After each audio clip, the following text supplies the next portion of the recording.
Welcome to our program, Astronomy for Everyone. Beginning this month, we're coming to you from our new studios here in Wyandotte. We're excited to be here as we continue bringing you our program. With me here in the studio is Stephen Whitty, one of our Astronomy for Everyone team members. And Stephen, you went out to remotely record our show for tonight. That's right. I went to the Warren Club's Stargate Observatory and I talked to Riyad Mahdi. It was a great day, a nice weather day. And here is that footage. This month we have a special guest, Riyad Mahdi. Riyad Mahdi from the Warren Astronomical Society. And we're shooting at the Stargate Observatory at Wolcott in Ray Township.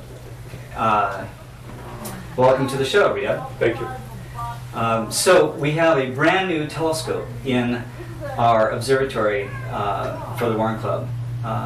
Why did we buy a new telescope?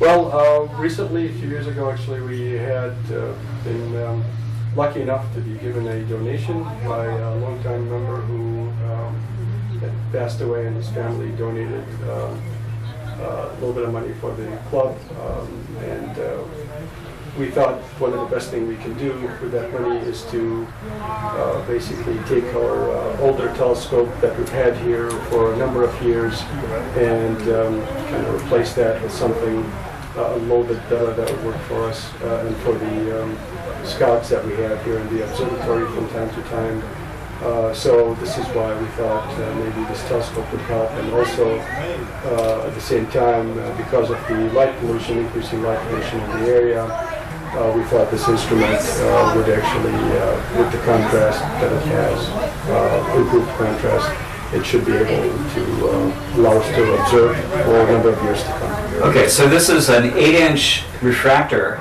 Correct. Where the old one was a 12.5-inch classical Cassegrain. Classical Cassegrain. That's right. Reflector.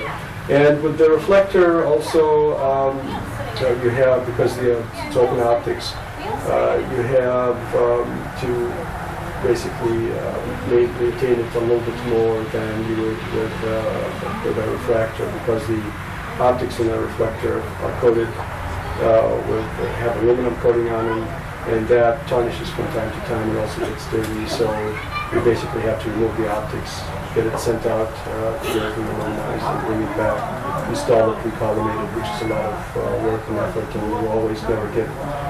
It's difficult to get the collimation right on. So with a refractor, you never have to do that. Once in a while, you basically clean the optics in position. You never have to send it anywhere, and it's good for probably 100 years to come. So the refractor, it has a lens at both ends. So the tube is sealed. It doesn't have dust getting in.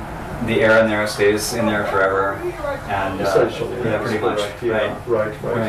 In terms of the reflector that we had, it had a primary, basically mirror in the rear of the tube with a hole in it, so that the secondary mirror, which was in the front of the tube, would take the light collected off of the primary, bounce it back to the hole through the primary, and then you'd have an eyepiece in the back to observe the objects that you're looking at. With the refractor, basically you have the objective in the front of the tube, and the eyepiece and the focuser is in the back of the tube, and light just gets focused to the back of the tube, and you look at it directly with an eyepiece. Or you could also install a camera or anything else that you need to do.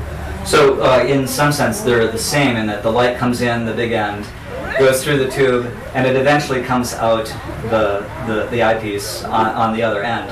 And so the old telescope for this observatory and the new telescope have sort of the same way that they mount. So it's not that hard a thing to replace the one with the other. Correct. As opposed to a Newtonian telescope, which would have an eyepiece at the open end of the tube, at the far end, which would be very difficult to use in an observatory setting like this. We would have to have ladders, and even with this, we do have ladders once in a while. We step on it to get a little bit, maybe to look at lower objects as the tube end rises. But with a Newtonian, you would always have to be up at the top end, which would make it very difficult. So this is a much better setting for an observatory where the eyepiece is in the back of the tube. Yeah. The Hector J. Robinson Observatory, which the Ford Club refurbished a couple years ago, originally had a Newtonian's telescope, and so they had a ladder for everything. And when they refurbished it, they replaced it with an SET. And they were able to bring the SET much lower in the observatory and much more accessible. Yeah, and we have, as you know, also a 22-inch telescope that is a reflector, a Newtonian reflector in a Dobsonian mount, which is an azimuth mount. And with that telescope, unless you're looking something right at the horizon, most of the time we're always on a ladder because the eyepiece is so high up off the ground. The big Dob. So the big Dob. Yeah, the eyepiece can be 9 feet above the ground. Correct. Right. Exactly. So we don't have that in the observatory, at least not just yet. But when we take it out to different locations, or when we use it out here, yeah, we're always on the ladder basically. So this is much more convenient to use, and also the reason why we think it was a good idea to purchase something like this, like a refractor, is because of the quality of the image, and this is mostly to be used for people to look through directly through an eyepiece, as opposed to larger reflectors or refractors. Most of the time, larger reflectors are permanently attached to cameras, and yes, you can collect a lot of light with that and do a lot of more work with it and scientific work. But there's no eyepiece usually to look through. Right. So with this setup, basically you can see the actual light coming from an object that may be thousands or even millions of years far, basically away from us, light years away from us. And then that light will basically go through the telescope and directly into your eye. So it's a different type of experience. And you could see galaxies with this, which Absolutely, yeah. Very far away. Yeah. So as a comparison, Cranbrook at their science center, they have a new plane wave, a large reflecting telescope. It's camera only. Yes. One of the advantages for a crowd there that I didn't expect is that if you've got a big monitor, a number of people can look at it at the same time. Yes. But they also have a 6-inch refractor.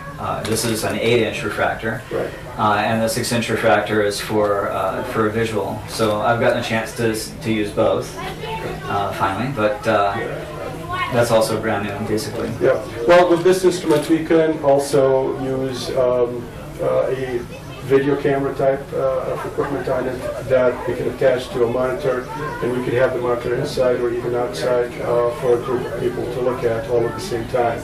But it's very easy for us here to switch between an eyepiece and any type of camera.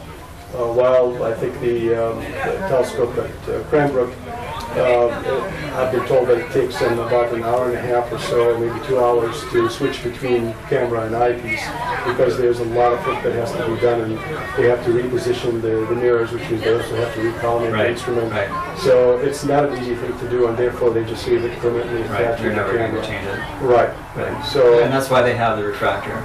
yes, the refractor on the side, the smaller refractor, which is nice to have, but of course the 8-inch here is when it comes to instruments and when it comes to refractors, the difference between a 6-inch and an 8-inch is not just 2 inches. It is a much huge, larger yeah. instrument. That's right. That's right. This is an F12, so the optical tube assembly, the focal length is about 2,400 and I think 33 millimeter long focal length, and So- its actual focal length. So 2.5 meters, you can think of that as 2.5 2.5 yards. meters long tube. You know, Right. it's So it's you 8-foot know, long tube, basically. Yeah, right, 8-foot long tube. Yeah.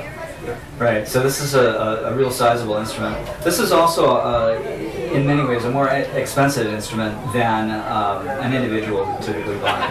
Right. So that's correct, and therefore, for an organization like the World Astronomical Society, this makes a lot of sense, and that we would have an instrument like this, as well as like the 22-inch reflector that we have, where most members would not have an opportunity for themselves to buy such an instrument, and therefore it gives them also a reason to come out to Stargate Observatory and be able to use these two instruments. And we have a number of other instruments as well for, as you know, for members to be able to check out and use, and also use here on at the observatory. A couple 10-inch reflectors, right, an 8-inch reflector, and so on. Right, a 14-inch reflector as well. And also there's a possibility that the 12.5-inch reflector that we took out of the observatory, which the original mount is still here, and we plan to replace that soon as well with a newer mount. There's a chance for that reflector to be refurbished, rebuilt with maybe a Surrey truss tube, because one of the problems with that reflector has always been the tube is somewhat flexible. So when you try to collimate it or add a few things to it, there's always the chance for it to flex, and you can never get things perfectly correct. So that's one of the things that we may be able to do, and eventually when we take this mount out of here, replace it with a new mount, there's a chance that if we refurbish that scope, that we put them back together, and this one can be modernized as well, and we could put new gears on it and computerize it as well, and that could go into an observatory hopefully in the future. Could you talk about the new mount, the new head? Yes, the new mount that we are getting. Also, we were lucky enough that one of the long-time members in the club has donated the mount to us. It's an astrophysics AP 1200 GTO, so it's a go-to mount. And it's a first-class mount also. It's an excellent mount. It can handle roughly about, I think, about 140, 150 pounds, something like that, in that range. And this telescope, although it's only about 40 to 50 pounds, maybe by the time we put everything on, it would be about 50 to 60 pounds. It's maybe a third of the capability of that mount. The mount can handle 2 times more mass. But because it has such a long tube, the inertia on the tube is much larger than on a smaller tube. And so you need you really need a mount that can handle maybe 2 to 3 times or more mass off a long tube, so that it can handle the inertia. Otherwise, when you go to focus it, it will shake, or since it's a go-to mount, as it will drive because of the extra mass, it could always overshoot because of the extra inertia, and the other cannot handle. So I think it would be an ideal mount for this telescope. And we're working right now currently on getting the adapters for it, so that we can mount it onto this permanent pier that's here in the observatory, as well as the rings that would hold onto the tube. Right now, if you take pictures of the tube, you will see that we have the old cradle in here that used to hold the 14.5-inch tube that held the 12.5-inch mirror for the gas grain, but we have made some temporary adapters, and we have a few cautious, I guess, tethers on there to make sure that nothing goes wrong, so the tube doesn't slide. But all of that will be replaced with the proper rings and the new mount, and we'll have a finder and so on. So I have seen large telescopes that have been brought to like Kensington in a portable way, but I really don't think of this sort of a size telescope as being portable. Certainly not in a routine way. I have seen maybe once somebody brought an 8-inch refractor out to that site, and I really wanted to look through it, but that line was so long, I just could not wait long enough to stand in it. Well, the refractor is the stereotypical telescope. This is the thing that we think of it, and having a big one, just an enormous one, that's got to be a big draw, especially right. And we've had a chance to actually already observe this refractor to test it, and so far it's been performing flawlessly. So we're all very happy with the performance of the instrument. So it is basically meeting and I think also exceeding expectations. Yeah. So we'll take a break right now. So we'll be back. Oh, thanks, Steve. That was really very interesting to hear about the new scope at the Stargate Observatory. Yes, Don. It was great to tape it. You might hear the Boy Scouts that were in attendance. The Stargate Observatory is an outreach observatory, so we had scouts there doing their thing.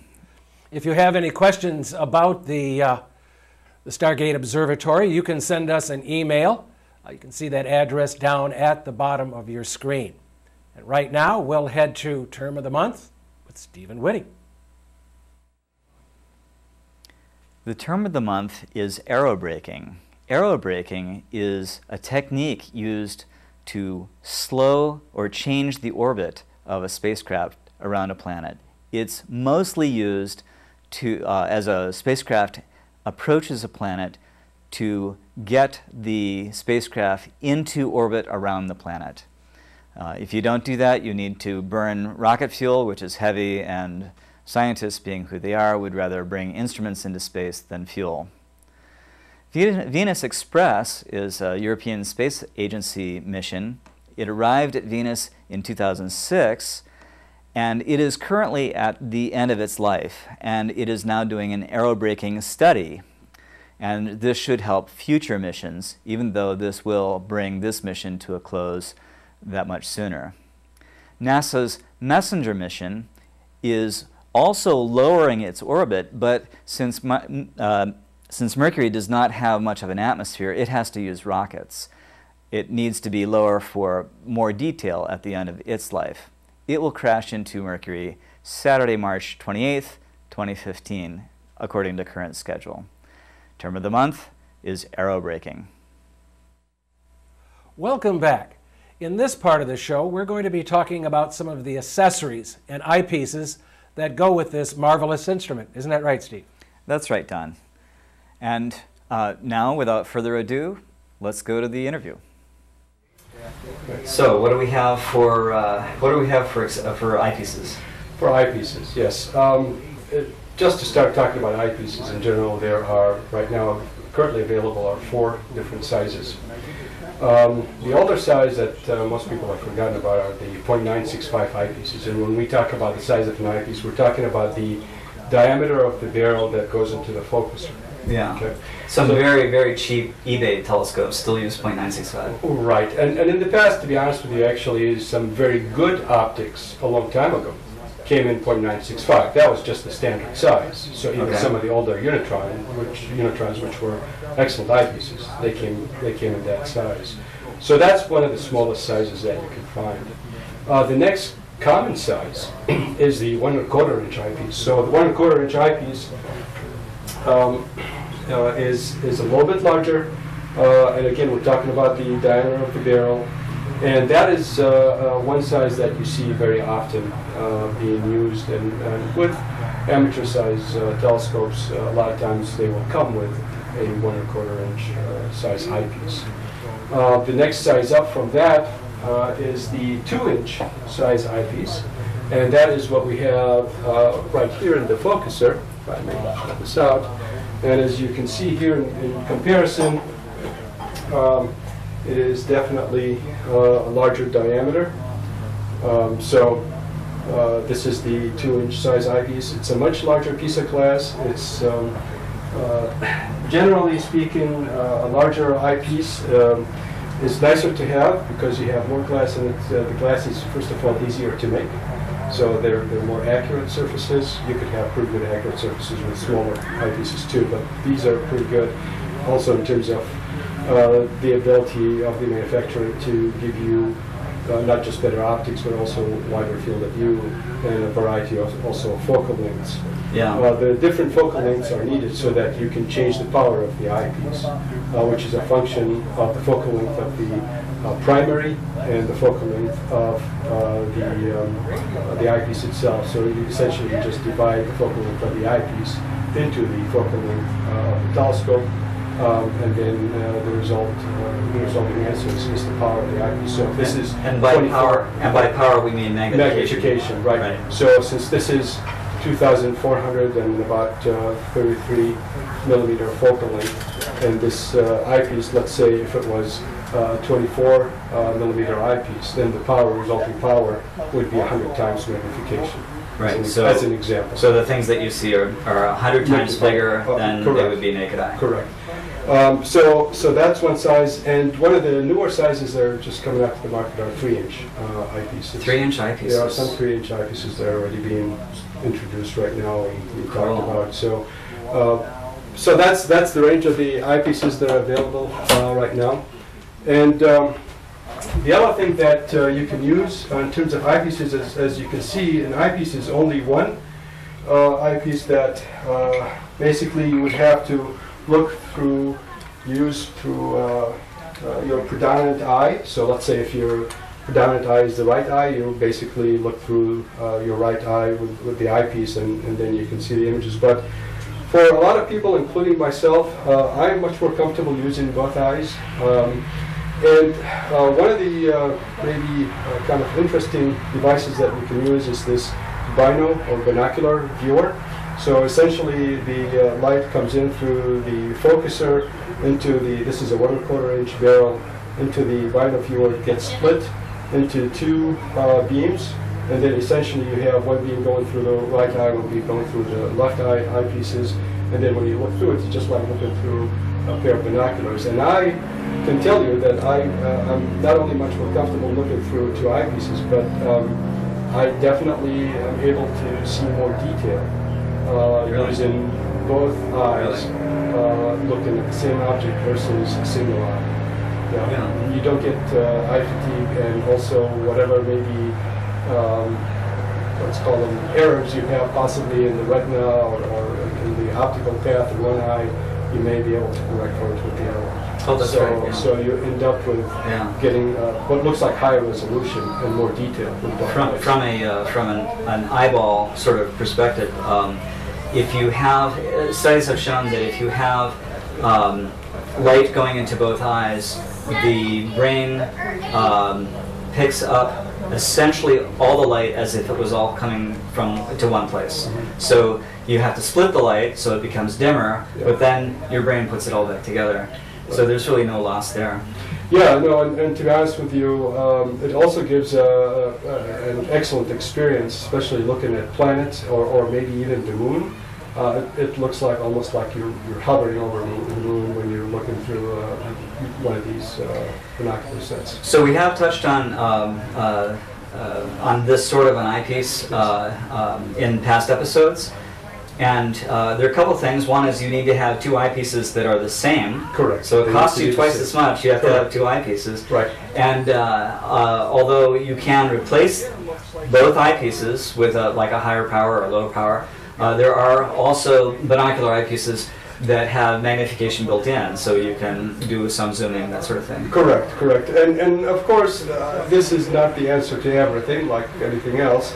You have a limited range in terms of power and field of view, as opposed to using a single eyepiece. You have maybe a wider range there.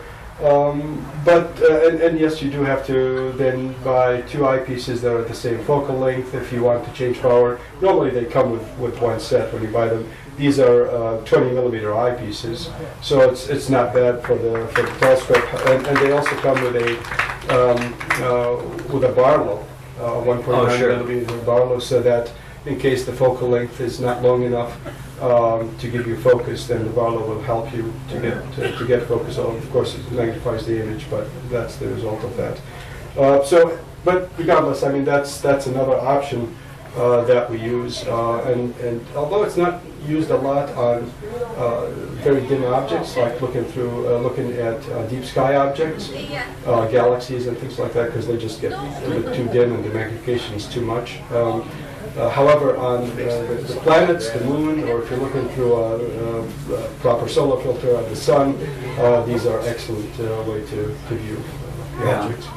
So, Riyad, thank you for being on our show. It's a pleasure to have you. We'd love to have you back again. I appreciate it. Yeah. Thank you. Thanks, Steve. That was a really interesting interview. And we want to give a big thanks to Riyad Mahdi at the Warren Club for doing the interview. It was great. Yes, it was.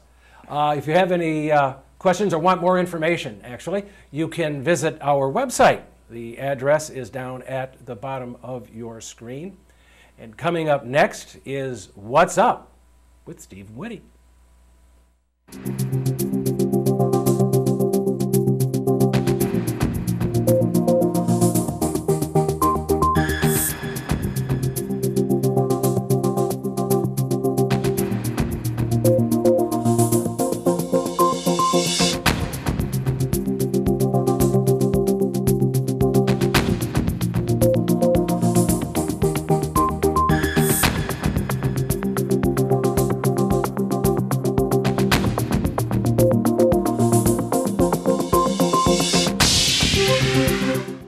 What's up in the night sky for July 2014?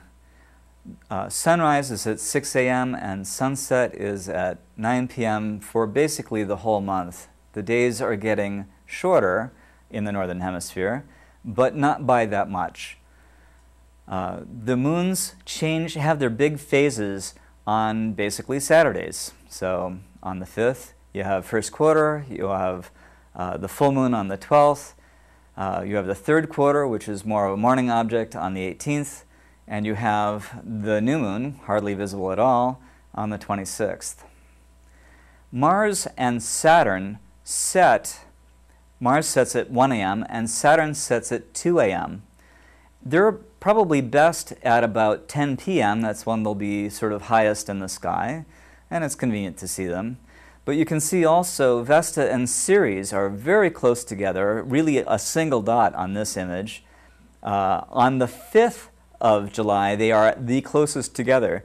And you should be able to see them both in either binoculars or even basically any telescope in a single field of view. Vesta is the brighter of the two, and it is on the right until the 5th of July, and then it's on the left. They're close to horizon at sunset, so early on in the month is better as everything starts to set. Neptune and Uranus, well, Neptune rises at 11 a.m. and Uranus rises at, Neptune rises at 11 p.m. and Uranus rises at 12:30 a.m. They are best really seen at 5 a.m. along with Venus and possibly Mercury. Venus rises at 4 a.m., Mercury rises at 4:43 a.m., but since sunrise is at 5, you may have a lot of difficulty seeing that. The Delta Aquariid meteor shower peaks on July 28th. It doesn't have a very well-defined peak, so you should be able to see Delta Aquariid meteors a week before and a week after. And a week after brings you quite a ways into August as the Perseid meteor shower is ramping up. So it's a good time to take a look at the Delta Aquariids even into August. You can see maybe 15 to 20 meteors an hour from a very dark sky site. And that's what's up in July 2014.